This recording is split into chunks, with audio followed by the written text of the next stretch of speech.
Radio, a podcast produced by Winding Trails Media for writers by writers. Writers, agents, and publishers, for the first time since the Gutenberg Press, find themselves lost in a maze of mystery as technology alters the shape of the publishing industry. Searching for Answers is a group of writers throwing pop culture, writing, and publishing into a crucible of clarity, passion, and humor. This group is the Right Pack.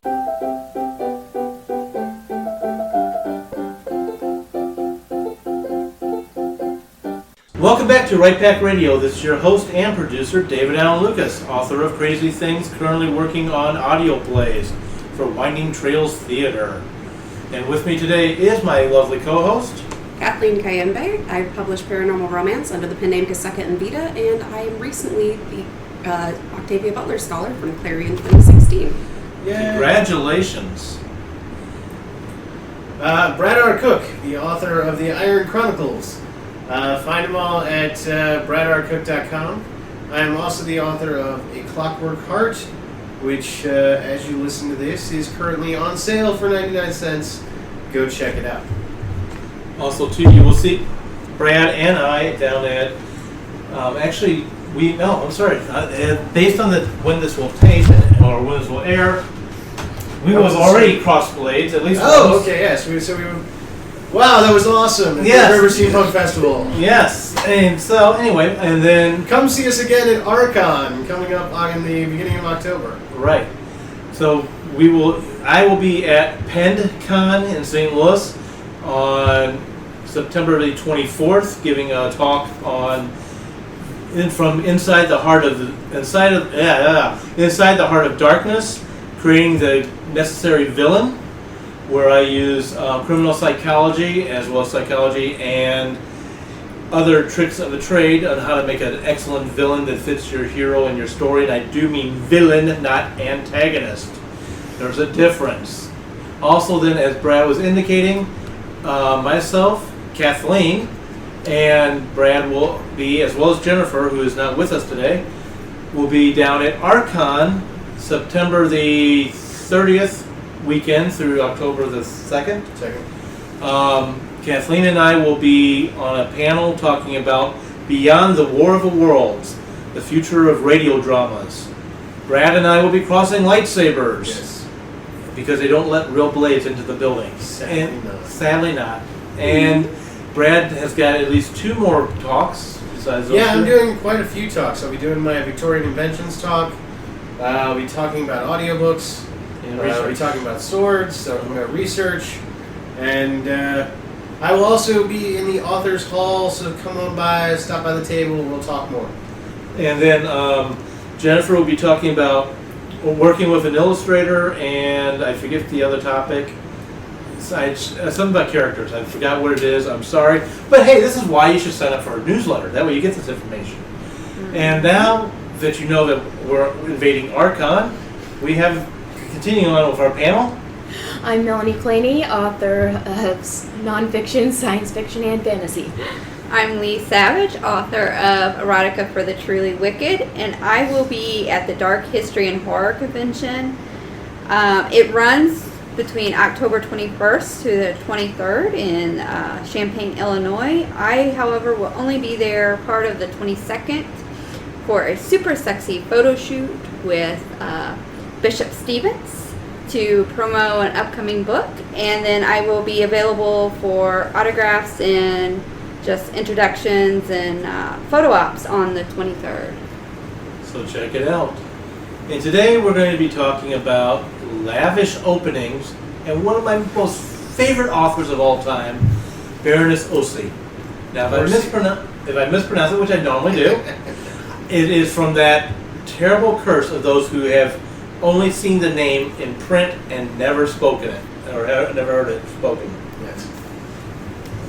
Why are beginnings important? What's lavish about opening?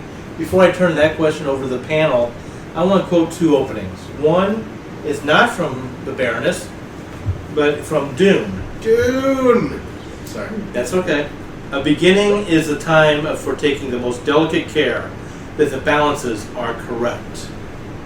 Can you do it in Virginia Madsen's voice? I don't think so. But let me tell you, first off, who is Baroness Orczy, and then I'm going to read from the beginning, not of the first book of Scarlet Pimpernel, which she is famous for, but for the next book in the series, Triumph of the Scarlet Pimpernel, which is the book that got me interested in her back when I was 16, 17.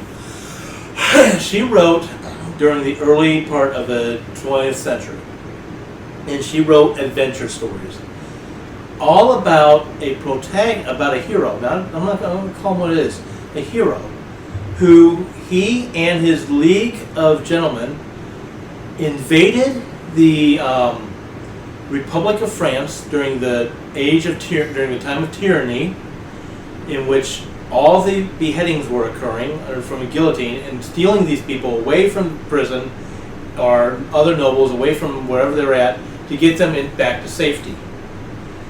The character, which is a Scarlet Pimpernel as he's known, or Sir Percy, is one of the archetypes that was used to create other types of characters, such as Batman and Zorro.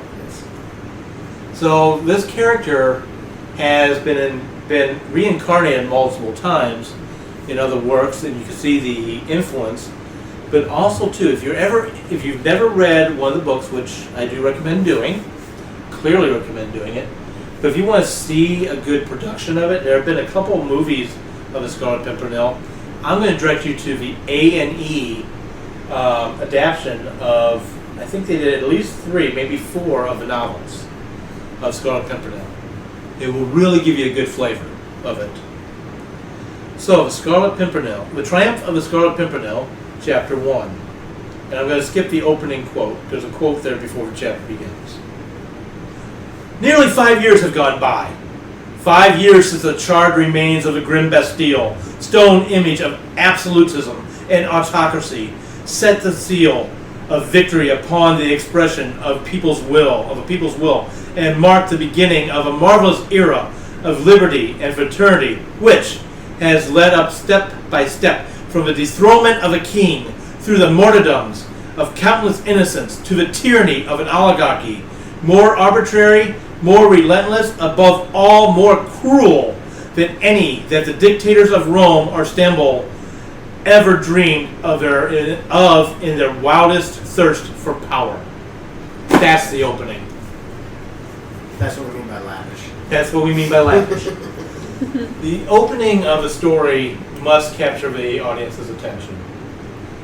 And what are your thoughts? What do you think makes a good opening? Why are openings important? Well, I've been reading Nancy Kress's book, Beginnings, Middles, and Ends. I am in the middle section of the book, which is about middles, but I finished Beginnings, and one of the things that Kress says is that your beginning should set your reader up, should convey to your reader the promise that you're making that will be expanded in the middle and fulfilled in the end. And from that opening that you read, it sounds like the state or those in power are violent, not necessarily good, and that this is a story with very high stakes, like government-wide stakes. And so this is going to be a big story, like an adventure story, and it's going to be about like potentially corrupt governments, and it's really, really hard for one person to do a whole lot against an entire system. So it would take a special kind of character to really affect that. So that's what I got from that opening. And I think you got everything correct. All right. That occurs in that story. Just saying the time period that this story takes place. The belief in guilt until proven innocence was the common phrase. Wow. Anybody could turn in anybody for anything. In fact, I would say if you saw The Dark Knight Rises, there's a whole court scene going on where Scarecrow is basically condemning people to death or death by exile, where you see everybody's tearing apart the mansions, throwing out the rich people, and you see a certain level of rule by mob, if you will. That is based on this time period. So, Now picture the entire France set like that.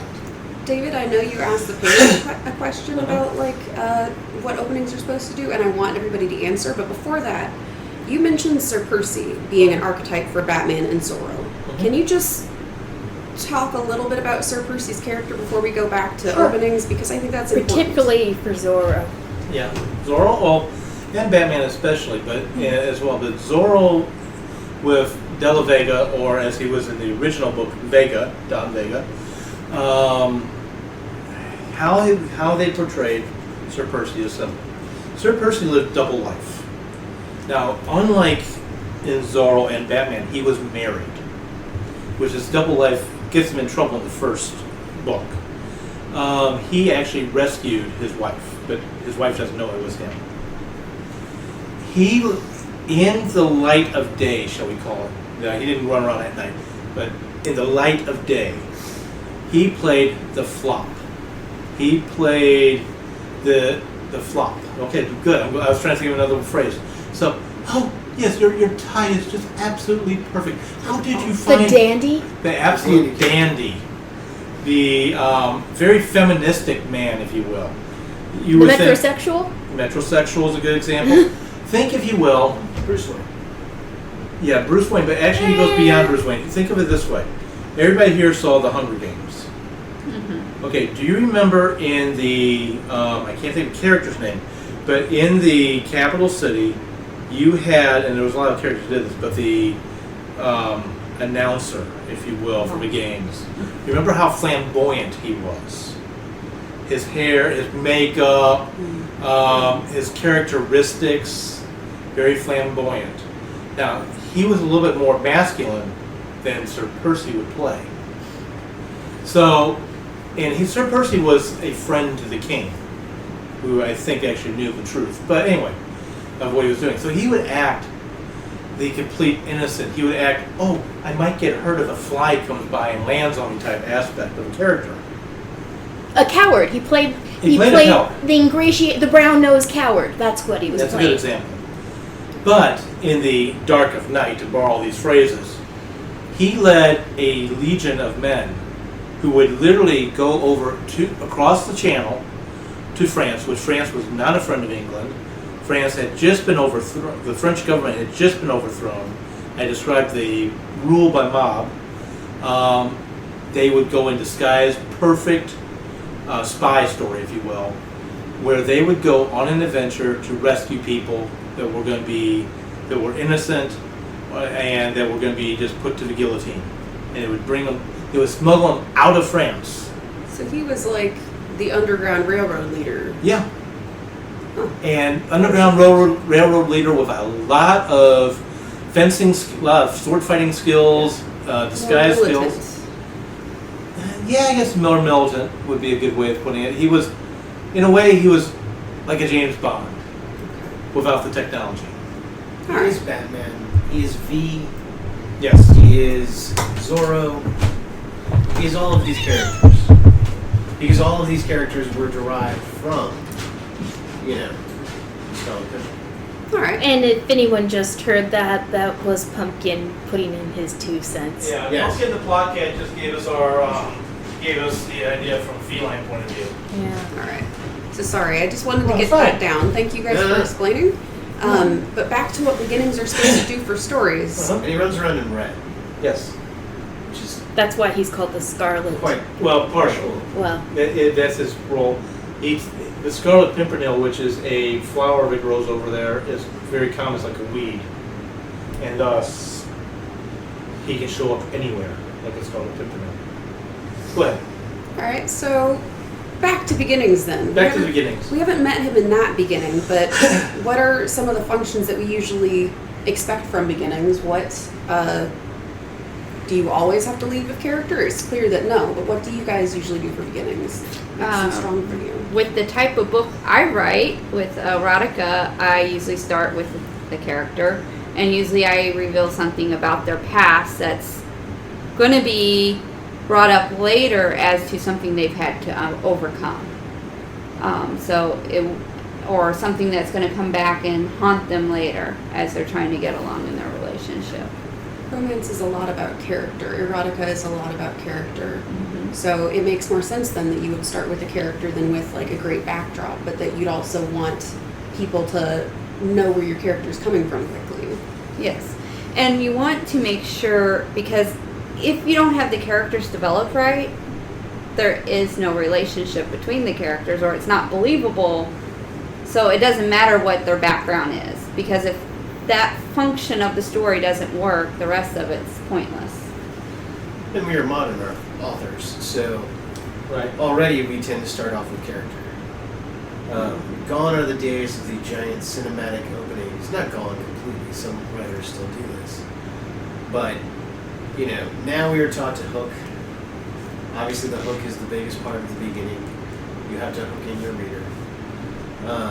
Which is something, you know, engrossing about the first sentence or so of your book that is going to snatch the reader's attention and not give it up for the next couple hundred pages. However,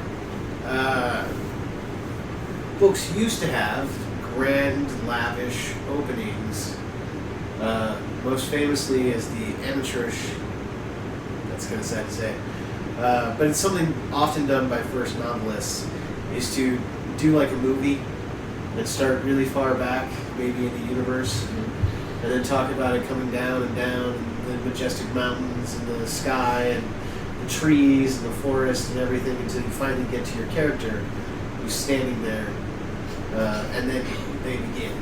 As he's saying that, I'm thinking Gone with the Wind. Yeah. Exactly. I Good know. example. Yeah, this is a classic part of movies, and because it's a classic part of movies, it's become something that a lot of people think is how you start something. But we've kind of been taught now to start as close into the action as possible, which means starting right in the face of your character. In media res. Immediate rest, right? Yes. That's it varies a little bit also too on your media that you're writing for. In novels, it's done with sentences, and Brad, you're correct. Movies and audio dramas is done differently. Movies, let me use a perfect example. It's one of our favorite movies of all time. We're sitting around here, Star Wars: A New Hope. You've got a scrolling marquee, if you will, of what the setting is about. Then suddenly you come down and you see two ships are firing on each other and trying to run away. You're like, what the hell? But you're instantly into the action. You're instantly into the problem that needs to be solved. Or it's the beginning of the problem. And we start to see the characters that we're going to need for the story. A note about that scene, one of the things that makes it so iconic is all the things that it tells you without needing any dialogue. Exactly. So the ships that are firing, first you see a spaceship, a small one, going away from the camera, and then you see the beginning of the ship chasing it. And that ship fills the camera, and it just keeps going and going and going. So already you know from that, you know what the Marquis said, and then you have the visual confirmation that this rebellion is very small and not very powerful, and the Empire very much is huge and powerful. Like, they are severely outmatched. And with no dialogue, you already are ready then to see the people on the rebellion ship. And you're like, they're gonna die. I love y'all, you're gonna die. I don't see how you could win. And that sets up the stakes. And then in the opening of your story, in the beginning of your story, we should meet the protagonist at least. We should have a setting made, setting identified, what's going on. Depending on who you talk to, they all various different styles of plotting. Yes, I know I'm a pantser, but yes, I do understand plot. You're supposed to meet either all the characters, all your main characters, or a good portion of the main characters in the opening. Think of A Hobbit or Lord of the Rings. And actually, those are two great differences. The Hobbit, you start off, you do meet all your main characters pretty quickly.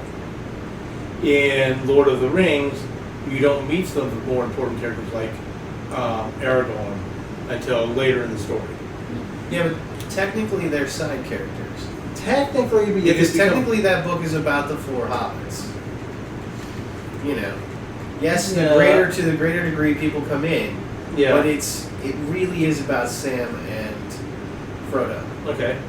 Which I could go with. And Star Wars, you've got Princess in the first movie. Sorry. First movie, you've got Princess Leia, R2D2, C-3PO, and then Luke Skywalker. So yes, you're right. And Vader. And Vader. So you're right as far as that part's concerned. I agree. Go ahead, Kathleen. But before we do, I was going to say, the main problem of the story is identified. That's what I left out. Go ahead. So, in the book that I'm reading, again, Nancy Kress, Beginnings, Middles, and Ends, which is a great book, she focuses on the first 2 scenes of Beginnings. And she does that because your first scene is kind of going to get readers into the action, hopefully is going to introduce readers to the character they're going to be following through the story. And you want your first scene to be dramatic, not expository. You want it to be what is happening in current story time. And she says for your second scene, you can basically either continue on with the current story timeline, or you can like flashback, so you get backstory, or you can do backfill, which is essentially the same thing, but like the character's thinking about backstory. Yeah. So that's great, first 2 scenes. But she said by the time your reader has finished your first 2 scenes, they need to know what kind of story this is. Like, is it police procedural? Is it an urban fantasy? Is it a romance? Is it an adventure? Mm-hmm. They need to know what general type of conflict you're promising. In Baroness Orczy? Orczy, yeah. In Scarlet the Pimpernel. Scarlet Pimpernel opening that you read, like, it's very much sounds like it's going to be maybe a small group against a really, really big government-wide problem. In Star Wars, the opening scene that we just discussed, it's really, really little rebellion, really big empire. That is going to be the conflict. You also need to know what tone the story takes towards its characters. So, are we supposed to sympathize with them? Are we kind of just supposed to follow them, but we're not supposed to like them? What are our feelings for the characters? And then finally, what tone the story takes towards its characters is it ironic, detached, affectionate? Like, do you like these characters? What does the author feel about them? And then the final one was whether the main character is someone we should like, identify with, or just observe.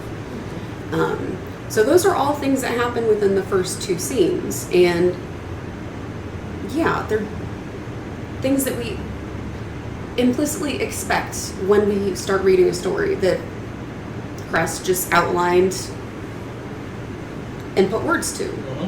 They're not things that I really thought about when I was writing openings, but I realized that yes, when I read a romance, I want to know, am I supposed to identify with these characters? Who's the main character? And like, I start looking for the love interest pretty quickly, but I know they might not show up, but generally they do.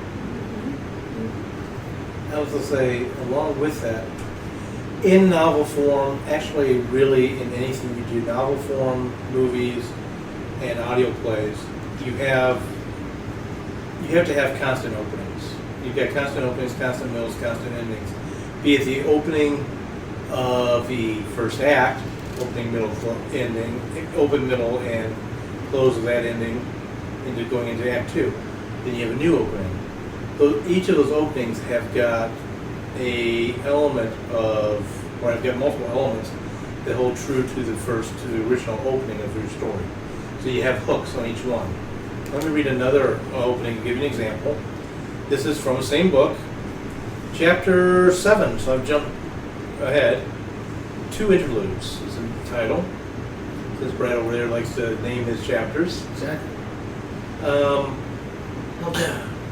2 hours later, Varug St. Anar had resumed his habitual graveyard-like stillness. The stillness had to come at last. Men in their wildest passions, in their most ebullient moods, thank you, I knew I mispronounced that, must calm down sooner or later, if only temporarily. Blood aglow with enthusiasms or rage, or ideality, cannot retrain its fever pitch. Sorry, now I got changed. Uninterrupted for long, and so silence and quietude descended once more upon the setting of that turbulent scene for a while ago. And it continues, but that's the opening paragraph. So once again, you're getting setting of a scene, and you know you're still in an adventure of some kind. Though I would say that was less lavish than the opening of the book. Agreed. That was actually quite more to the point. Mhm. You know, though beautifully written. Go for it. I wanted to talk a little bit about hooks. Brad already explained what hooks are and how you want your hook in the first scene to continue throughout the book. But something that I think is true when you're reading something or when you're writing something is you want to continually hook the reader. You want to continually bring them back into the story to keep them immersed. So, openings of scenes, openings of chapters, openings of paragraphs, really. You want to try and make sure the reader stays invested and this is why we like active voice and not passive voice. Very okay, much so so. explain that then. Well, passive voice would put like it was a beautiful day, which is a horrible sentence.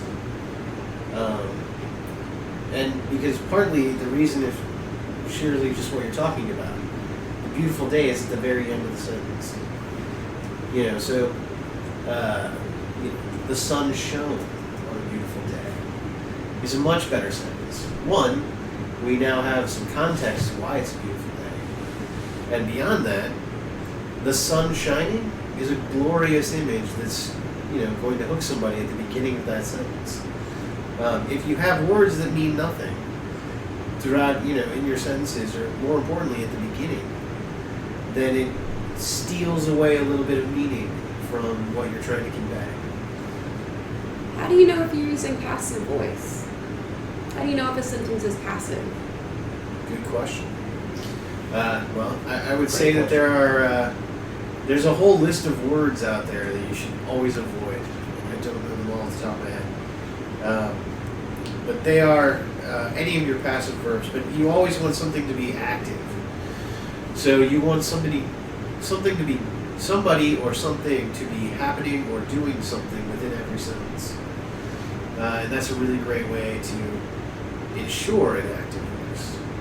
But was-is and wers and, that's and justs and all those kinds of words that have very little meaning. If you can get rid of them, you're more likely to have an active sentence. What else is on the news? So it should be active. Your voice should be active. It should be interesting. Should be interesting. Interesting. Who needs interesting? I like boring things. People are going to read boring things, right? Well, they are forced to for school projects and work purposes, but yes. Boring. Never make it boring. I hate boring. I like to also leave the end of my chapters with a hook. Yes. So that way they have to read the next You gotta chapter. flip the page. And I tend to make my chapters short. So that way they look at it and say, oh, it's just a few pages. I can read that real quick. And then they read it, and then I leave that one at a hook. And that's why I've gotten several people that say they finished my book in one sitting because they kept thinking that the next chapter they would stop, but then you leave at the end of the chapter at a hook, and then you pick it back up in the next chapter. So I am so glad you said that because I wasn't sure how to seg into this at all. Cress says the last sentence of a scene of a paragraph, a chapter, or a novel is the power position, which is a fun word for erotica writers. It says make it count, and it sounds like you do that. You try and make sure the last word is, like the last sentence is going to resonate or going to leave people wanting more. yes, always leave them wanting more until the end of the book. And then you got to give them a satisfying ending. See, I would also say for non-erotic authors, this is important too. Yes. And fun and the point Choice. of writing. But it sounds like erotic authors get to have more fun. Well, I mean. Yeah. Hey, any of you guys are welcome to come in the pool. I'm just saying, it's nice in here. I'm not touching that. We've talked about a few things. I've actually looked up an article while we're talking He about. said touching that. Yeah, I was avoiding that. I was trying to. Okay. You're the one who used the word touching. Yes, yes, he did. He was all over that. We're making a In that case, no, that's okay. I was looking up looking at an article called 7 Ways to Create a Killer Opening Line for Your Novel. This is published on Writer's Digest. And since you want to go with erotica, I'm going to use, where's that? There we go. A statement to introduce voice, which Brad was talking about a little while ago. This is from Lolita. Since you're going to erotica. Lolita, light of my life, fire of my loins. There's another thing too you can do, which is a statement of paired facts. I think that while they give a different example, let me use probably the well overused Charles Dickens from Tale of Two Cities. It was the best of times, it was the worst of times. It was the age of enlightenment, it was the age of darkness. And keep going on that. You've got the setting, we've already talked about that. Maybe an internal principle that's going to become your theme throughout your entire story. Internal principle. Eternal principle. Eternal principle. Eternal. Why did I miss that? That wasn't clear, right? Or you can have a fact-laced opening that's significant. Agatha Christie's, or because readers don't read backward, though I've seen some people jump to the end of any book, it's possible to bury a key piece of the story in the opening so that by the time it becomes relevant, the reader has forgotten it. Agatha Christie mysteries do this often. The key to solving the crime and murder of the Orient Express, for example, is embedded innocently in the opening sentence, so that the key to the heroine's psyche in Margaret Mitchell's Gone with Wind is the opening of which Scarlett O'Hara was not beautiful. Go ahead. I want to bring up something for people writing their drafts. Your opening, I think openings are maybe the most revised parts of stories generally. And part of that may well be because when you're writing a first draft, unless you are a plotter like Brad, you don't always know exactly how the ending is going to go or how the middle is going to go. So once you've got the whole draft finished, you know where it was going, and you get to go back and revise to make sure everything kind of is pointing toward the eventual ending that you got. So openings will change, and it's okay not to have written in that key little detail in the first sentence like Christie did. She might not have done that in her first draft. That's just something you need the whole draft for, to see the whole shape of the story, so you can tailor the beginning to fulfill, to promise what you've given them in the ending and expand it on in the middle. I would actually say that for every writer, I doubt anyone's written that first line in the first draft. Even a plotter? Even a plotter. What is this? My first, my openings will never survive the first draft. Ever, ever, ever, ever. Well, I think... Because, I start off writing, I create what I think is this beautiful, majestic opening. It's not. It never is. It's always 3-4 paragraphs down. Now, my opening scene usually is the same. I'm not one of those people who's my opening's actually chapter 3.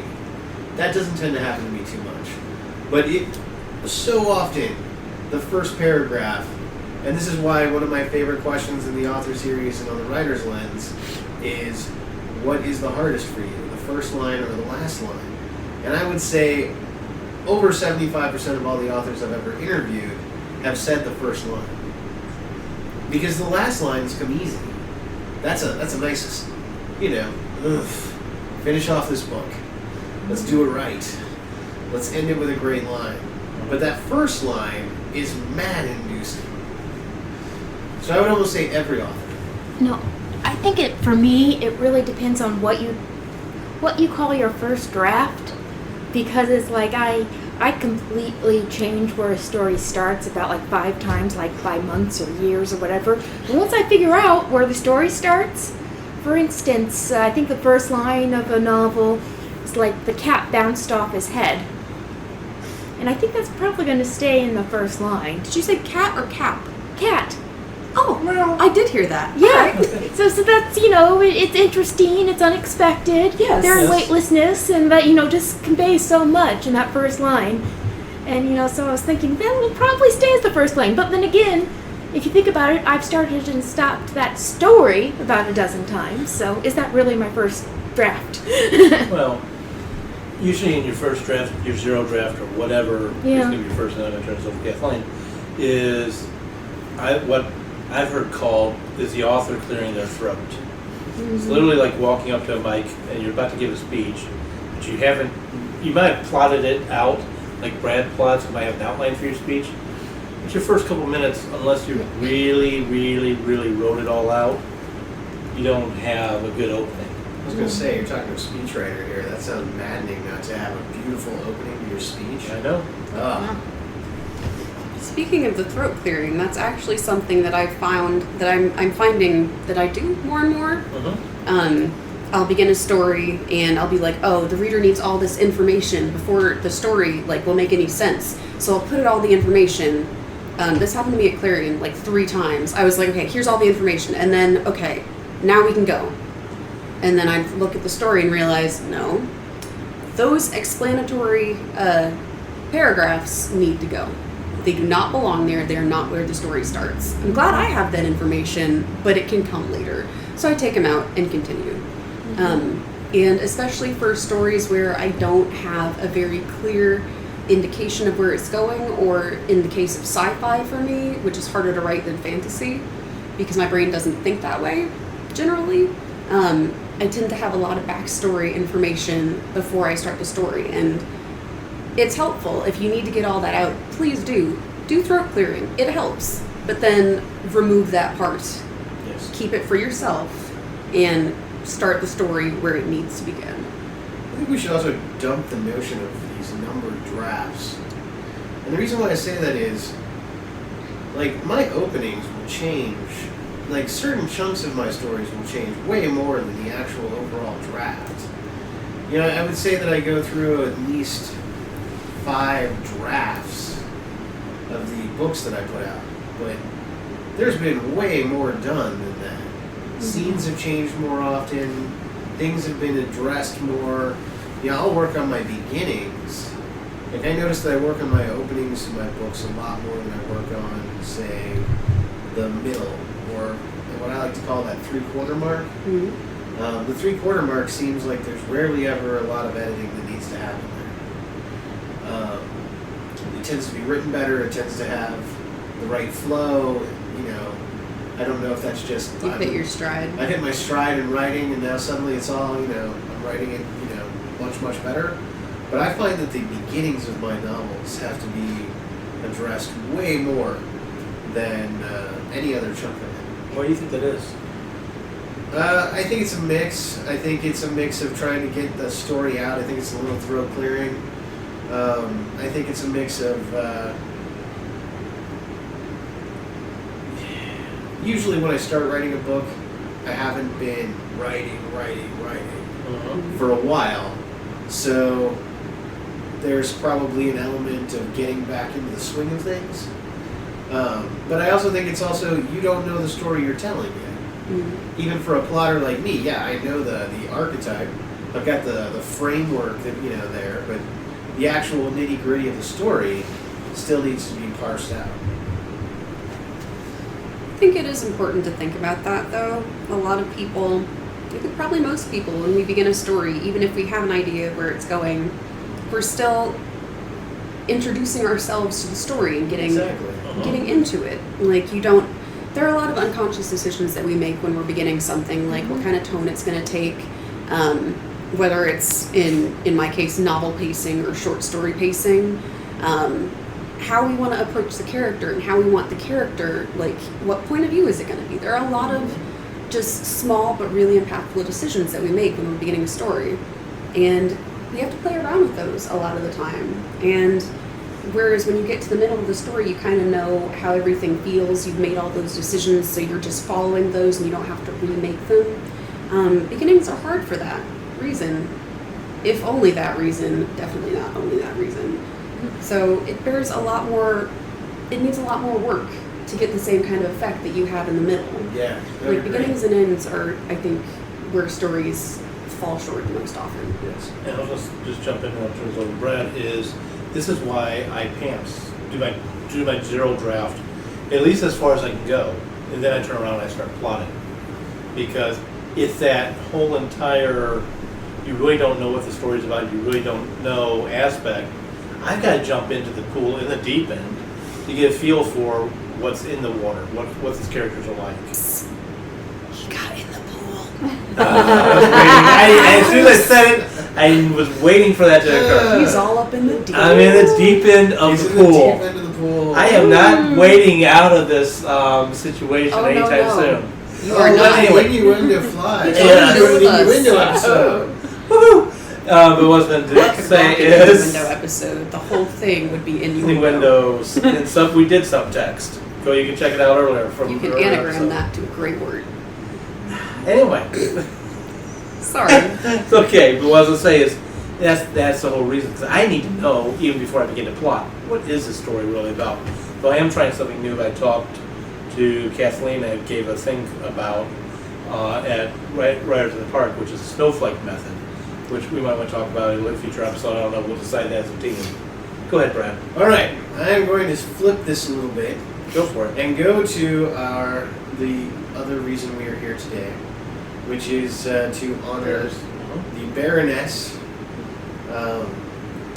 So the reason why we are here to honor the Baroness is because she was born on September 23rd, 1865.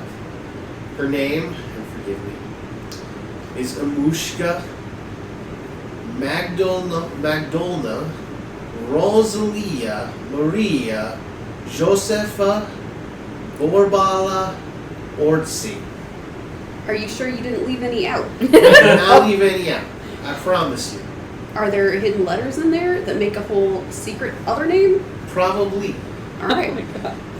However, My she name's is known as Baroness Emma Orczy. So that is how she became known. She did die November 12th, 1947, at the age of 82. She was born in Tarnaros, forgive me Hungarians, Hungary, and she died in South Oxfordshire in the United Kingdom. She started actually as a translator for her husband. Her husband was a translator, and she helped him as a translator and illustrator, which is how she got her beginnings. She would write her first novel in 1899, and it did not do that well. However, see, there you go. Even the Baroness had a bad moments.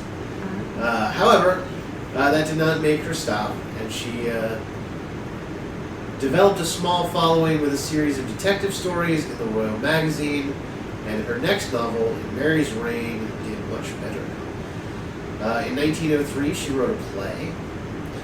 She would end up being she would write historical fiction, mystery fiction, and adventure romances. She would write novels, plays, and she was an artist.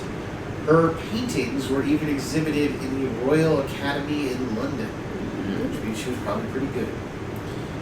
So there you go. And her most famous one, of course, is the Scarlet Pimpernel, of which we were talking. There were 12 sequels to that.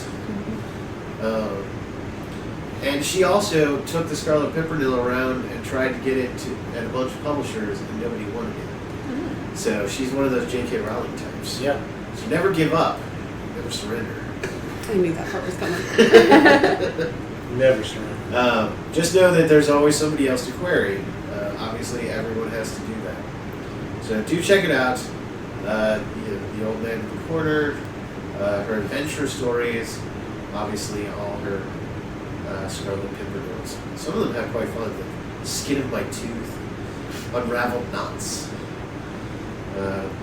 By the Gods Beloved. You know what I like about her that is just from what you've been reading? She has written across mediums, across genres, and she does other forms of art too. It's pretty darn cool. And of course that, she didn't get published right off the bat and her first book didn't do well, which is an inspiration because she's had multiple films and TV adaptations done for the Scarlet Pimpernel. Well, it's interesting that she say that. I try to stay away from religious aspects, but one thing she said when asked, why did she write the Scarlet Pimpernel, and of course, which also leads to the question of why did she continue pursuing it? She said it was God's will. She had that type of determination about her writing. Well, there are a lot of writers from that time period. Another one would be Dorothy Sayers, for instance, that are of the same mindset. Great. Oh, and Elizabeth Gilbert had a TED Talk about how our relationship to how we tell stories. It's really interesting that people should watch. She wrote Eat, Pray, Love. So I thought that name sounded familiar. yeah, so if anybody's interested, her TED Talk on artistic inspiration and our relationship to that as writers and as artists, really good. What do you think so much of a TED Talk? Yeah, That I just know, sounds right? like fun. It does, but you gotta make sure you're giving some to the audience. Oh, speaking of giving stuff to the audience, Thank you. You read my mind. Go for it. I realized we hadn't brought up questions, reader questions. There are, in an opening, a good opening, I think, it hooks the reader and makes them ask questions that you want them to be asking. Yes. That'll help Right. them continue reading. So, in the case of the Baroness Orczy opening that you read, David, who can possibly go against something this big? Yeah. That is a question. You read on to find out how something like this, which clearly has some injustice sewn in, is possibly going to be gone against. I would say that's one of the most common questions. Oh? Star Wars hits that same theme. My book, The Iron Chronicles, hits that same theme in the opening. How can somebody go against something so big? It's a very, very common, hook that you can use. And I think partly that's the way we love to tell stories. But as you said that, I started realizing all the different stories out there. And I mean, it's your common little guy against the big guy story. But that's a really common question that we like to ask in stories. I bet there are others. Nope, I am. In the seminar I talked about, actually, and I keep bringing it up because I plan to do this as a webinar sometime between October and the end of the year, is on construction story. Using 3-act structure, I have a list of questions that the audience should be asking. And this is, who is the protagonist? Do I like this person? These are questions you've already asked, Kathleen. Do I care about the relationships? What is the problem for a protagonist, and is that problem gripping? And I think we answer that in Star Wars. I think that's answered in The Triumph of Scarlet Pimpernel. At least, is a problem gripping? Because as you've said, right off the bat, we know it's an adventure. We know it's a little guy versus big guy. How can they possibly survive? How can David beat Goliath in the story? I will also say I like to have fun with my openings. What do you mean? Well, so, we're talking about hooks and we're talking about all this other kind of stuff, but I do like a little bit of humor thrown into that beginning. So, C-3PO R2-D2, yes. exactly. If you have something kind of lighthearted, and I don't mean in your very first sentence, well, actually, I don't know. The first sentence of Iron Zulu is about second chances. It's the second book. I start off with a line about second chances. And in the third book, I start off with third time's a charm. And, so it's corny, I know, but I'm having fun with it. And partly that's I'm setting a mood where I very much want you to have that kind of lighthearted affair, even though you're going to be running through this. So those are fun things that I like to do with openings and stuff. It might be worth reading through first sentences for stories. I did a simple Google search and got 100 best first lines from novels, and one that Melanie was quoting before the episode began. You want to do Pride and Prejudice? I can't quote the whole thing, but it is a simple truth that a man in possession of good fortune must be in want of a wife. That was pretty close. Okay. Pretty close. And besides, that's not the whole first line. So that's Pride and Prejudice, though. Oh, that's okay. And from that, though, it asks the question like, wait, so who's this man in good fortune and who's this wife that we're going to be learning about? Like this, all right, this is going to be about a man and a woman. Who are these people? And how rich is this guy? That's something I would also like to know. Leo Tolstoy and Anna Karenina, happy families are all alike. Every unhappy family is unhappy in its own way. Well, who's this unhappy family? They also quoted A Tale of Two Cities. I will leave that alone. Was it really the worst of times? Then this one. Depends on if you're getting your head cut off or not. This one from George Orwell, 1984, strikes a chord.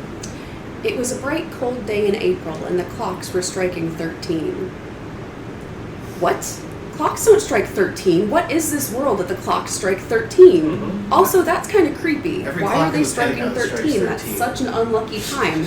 What is this story? Lots of questions. One sentence.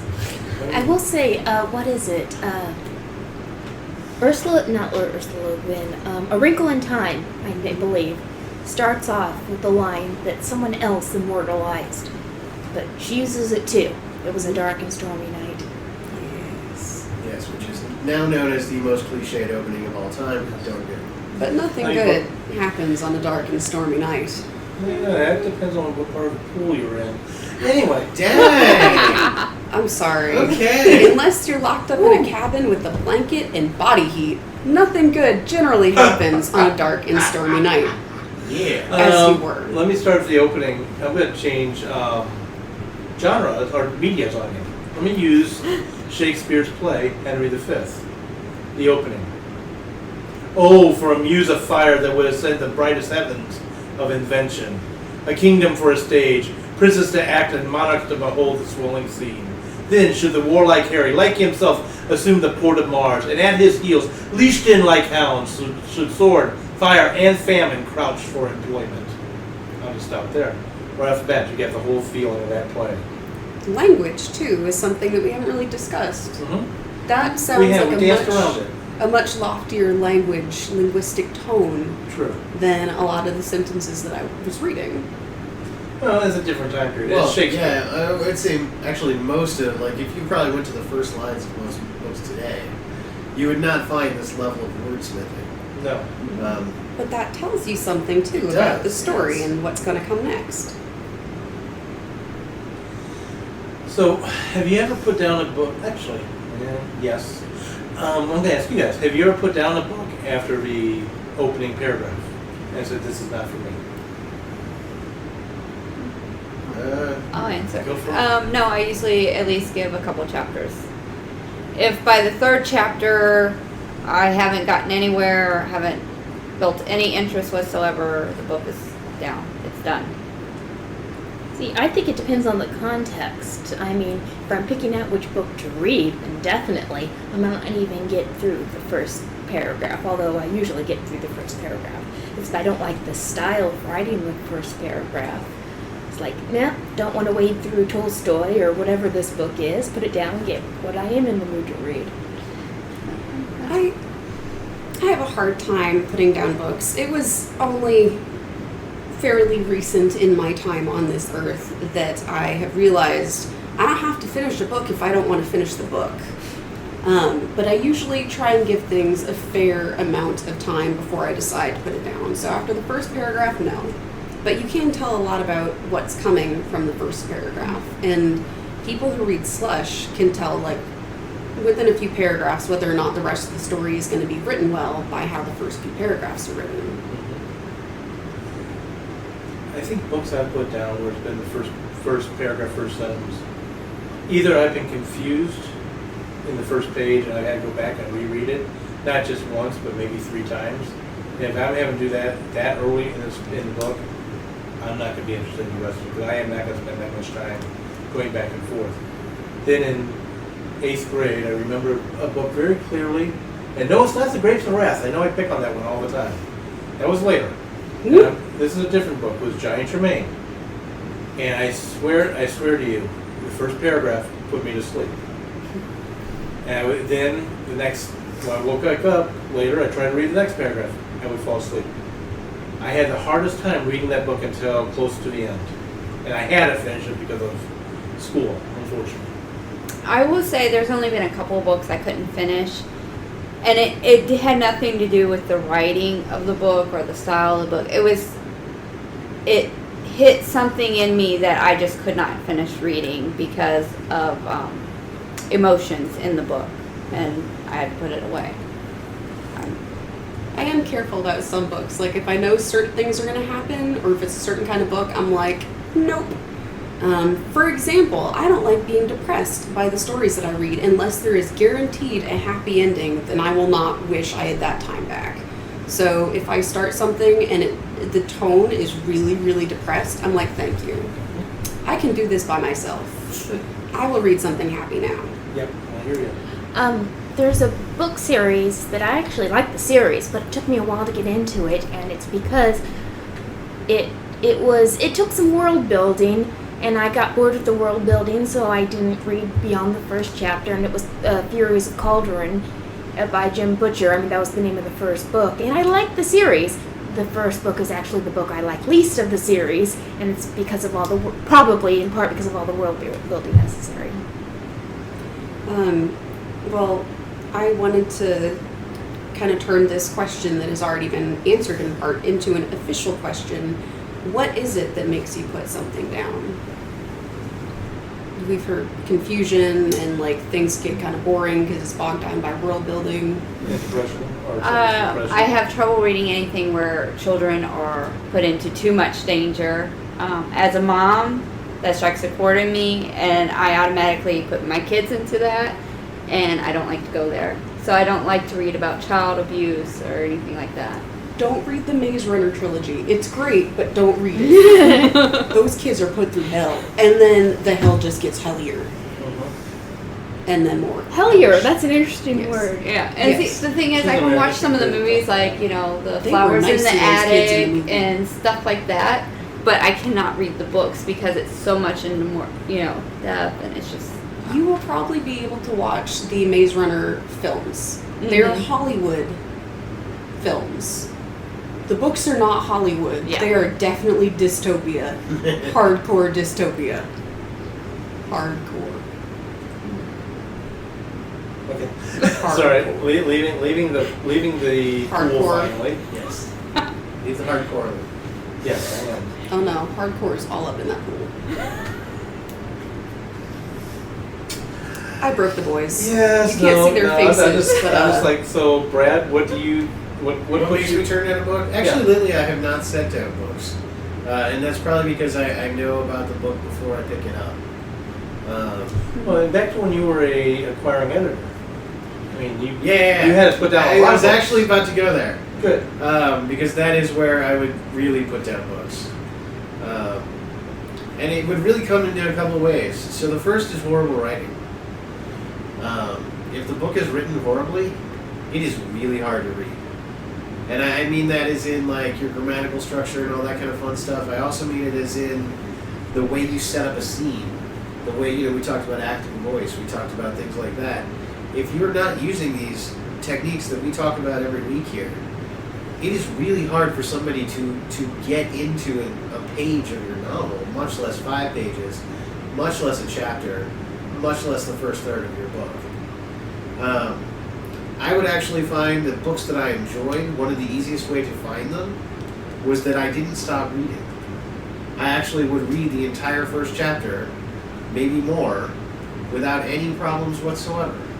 It was interesting. It was fun to read. I remember Cynthia Graham's book, which was one of the books I actually ended up acquiring, Beneath Still Waters, has this really just hardcore opening where the cops find this body and, you know, it's crazy. I read that just like straight through, had no problems, and was like, this book is awesome. Those are easy to find.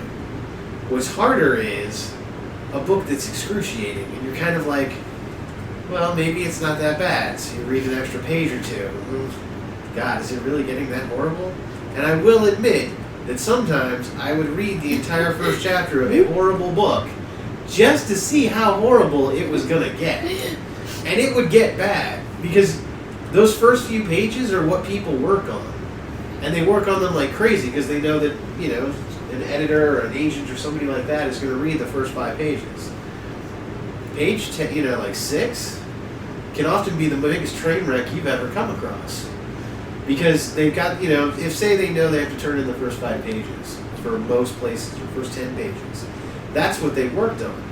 That's what they've turned in as the best work they can turn in. Now, I had the benefit of having most of their manuscripts sitting in front of me. So I had way more than they were expecting to ever have to turn in. And sometimes that would just be the biggest pile of steaming turd that you had ever seen. But I will have to say, though, because I was in the submission process, because I was working for a small press, that was the rarity. Most people knew what they were doing. Most writers know what they're doing. Most writers write something even slightly compelling. I read a lot of stuff that I thought wasn't that bad. But it wasn't great. But it wasn't that bad. It's, it was a decent book. Mm-hmm. And this will be the last thought, unless I think everyone's going on the table, right? I was just thinking with my current technically non-writing job, as part of it, and I'm going to speak in generalities because there's confidentiality, I spent a lot of time reviewing other people's technical writing, and some people are it's important, style doesn't matter except clarity matters. Yeah. And a lot of people are great at it. Some people don't understand what layman's terms mean. They understand it because they've been doing it all day. They're doctors, so they know what these terms mean, and they don't know how to translate it so someone that doesn't have a medical degree can understand it. But other people, it's like they don't know just basic writing. And it's like, if this is understandable, I'm supposed to let it through. If this isn't understandable, I need to ask for a clarification. And it's actually surprising how often you still need to ask for clarification. Clarity is important for writers. Yes, in fiction too. Yes, in fiction especially. When you're writing a story, you are writing to communicate what is in your head into the head of someone else. It's the greatest form of telepathy. It is. It is. We are all sci-fi writers. But in science fiction and fantasy, there is an expectation for the reader going into a story that you won't always understand everything right off the bat. Right. But you do still want to communicate with your reader, and in other genres, you need to be much more clear because it's taking place in a world that is familiar to everyone. So, in writing your hooks, your hook openings, in making those implicit promises to the reader, and in creating a story that will immerse your reader, you need to always remember that you want to communicate with the person who is reading your book, who is taking that time. You want to keep making it worth their while to read on.